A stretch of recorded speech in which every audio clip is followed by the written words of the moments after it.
Alessandro, je suis le coordinateur de l'initiative sous Katamia et aussi économiste pour la Banque africaine de développement sur la Tunisie, chercheuse de la Tunisie. J'ai l'honneur d'être ici et c'est vraiment un grand plaisir de voir finalement un projet qui se réalise, ce projet, et donner l'honneur aujourd'hui à 71 candidats de la Tunisie sur tous les territoires, des jeunes, des femmes, des associations qui ont pris en main leur destin et ont réussi dans un processus compétitif qui a engagé autour de 2000 propositions qui ont été sélectionnées sur la base de leur potentiel de créer de l'emploi, de l'innovation, d'impacter les disparités régionales, d'engager des gens et des personnes dans des contextes défavorables. Et justement, aujourd'hui, on est ici pour célébrer les partenaires, les bénéficiaires ici et commencer une nouvelle phase d'accompagnement. Tous ces bénéficiaires vont recevoir une petite subvention autour de 30 000 dinars, donc c'est rien du tout, mais ça va lui permettre déjà de mobiliser des fonds additionnels à travers les circuits bancaires et aussi on va lui fournir un programme d'accompagnement pour un an. Aujourd'hui, on est en train aussi de passer un message. Le message, c'est qu'aujourd'hui, on a l'opportunité de monter un nouvel modèle de croissance basé sur les personnes, les gens qui puissent prendre la relève de leur destin, sur les talents.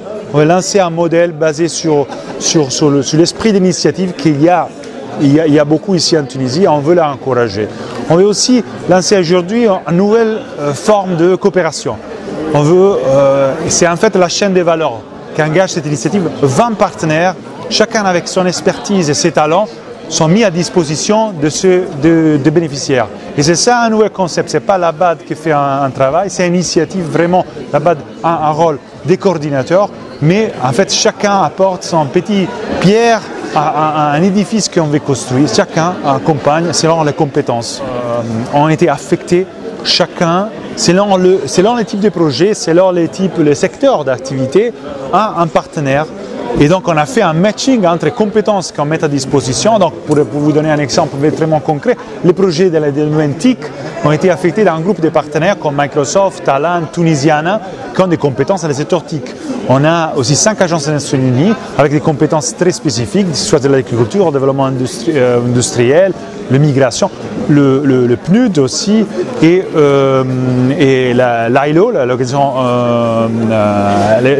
Bureau international du travail, chacun va apporter sa compétence. On a pas mal, c'est panoplie de partenaires. En plus, on a 2 patronats.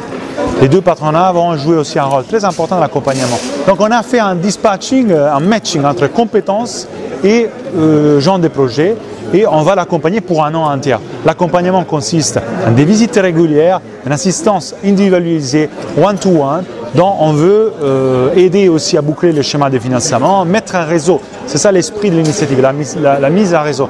Ces promoteurs vont aujourd'hui avoir la possibilité d'entrer dans un réseau large qui consiste de 20 partenaires avec toutes ces ramifications, même à l'étranger, avec pas mal de partenaires étrangers, notamment l'ambassade des États-Unis, le Royaume-Uni et aussi la Danemark qui en a contribué financièrement, mais qui sont prêts aussi à s'engager pour cette mise en relation avec des possibles acheteurs, à identifier de nouveaux marchés.